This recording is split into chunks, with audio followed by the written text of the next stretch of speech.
Hello and welcome back. Today we seek to solve a mystery.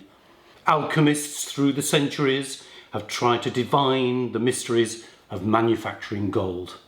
More important than this, miniature painters have been trying to devise the secret of why the brush bends at the tip. Today we will solve this mystery and give you all the answers you need. But for that, we must travel to the mystical table for a closer look. So let's go over to the table and take this look. To the table. So we have come to the mystical table to fathom the tip being curved. And what is the answer? Well, it's very, very straightforward actually. There's an answer, but there's also ways to minimise and resolve the problem. Now the first thing is that most of us paint with nylon brushes, and painting as you do each stroke, every time you touch that figure causes friction on the tip of the brush and it's going to damage the tip. Imperceptibly, but over thousands and thousands of strokes, it will get damaged and it will eventually start to curve. So it's not something you can actually stop happening, but it's something you can minimise and slow. How do we do that?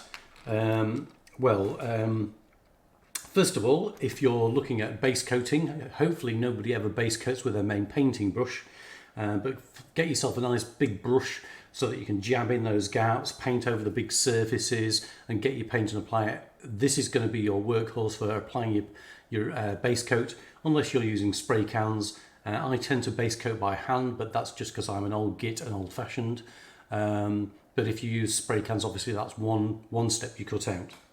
When you're mixing paints on the palette itself, get yourself something like a size 5 through to a size 10.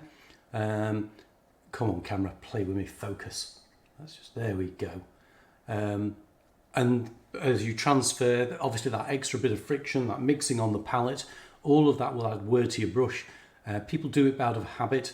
You tend to have a brush that's your favourite and you want to use that brush, so you, rather than put it down and go for a new brush, you pick up your brush and you transfer your paint.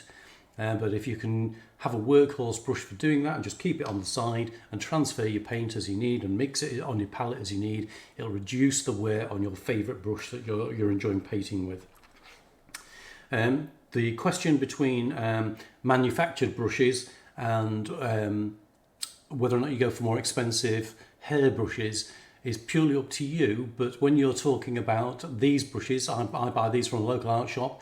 I can get 5 or 6 brushes for around about £2 to £3. So you're talking about 60 pence a brush, compared to other brushes which I do use. And I mean, I do quite like some of the more professional brushes, and there are some advantages with the more professional brushes, but you're paying £10, £11 for a brush at a minimum. Then actually what you've got to do is weigh up what is your budget. The sable brushes will definitely last longer, will wash better, will wear better, so are a longer term investment. But when you're talking about being able to use 20 or 30 of these for the price of one brush, what you've got to ask yourself is, actually, is that in my budget, and do I really want to put that amount of expense when I'm painting miniatures for the tabletop? I'm not trying to win Golden Demon. So that's just a question you pose to yourself. Ways to make the brush last longer are to clean the brush regularly. You get it in your water, you make sure it's had a good soak, and you can backstroke the brush across your cleaning cloth and just rotate it as you go. If you watch my finger, I'm just rolling it across my finger and cleaning it as I stroke backwards. That'll tend to keep the tip as well. And also rolling it in your mouth.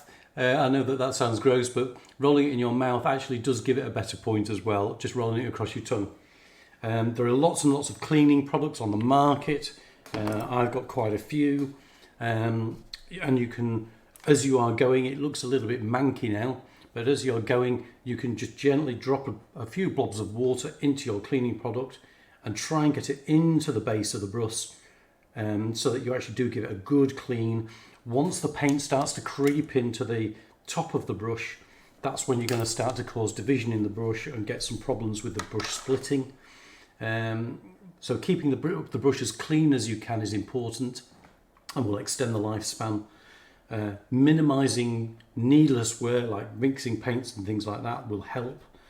And then purgers and brush cleaners help as well. There's lots of products on the market. I tend to have ones that I've sort of used a while, although I've actually just bought some more recently off Amazon that are very nicely priced, and I'm just going to see how those go. So don't let me sell you a particular product. Please do go out there and try different products yourself. They're not very expensive. They keep your brushes clean. They give them a little bit of conditioning as well, which makes them last longer. So that the answer to the how do you uncurve the tip of your brush, there is no answer. It's going to happen. It's just how long. Sable lasts longer.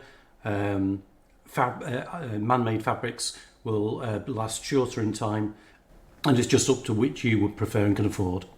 And so, my gaming companions, the mystery is solved, and no longer shall we fear the curve of the brush. If you enjoyed the answers, please do like and subscribe. But the real question is, are we painting minis yet? And the answer is, hell yeah! And with this amount of brushes, the world is our oyster. To the table! And I'll catch you in the next one. Bye guys.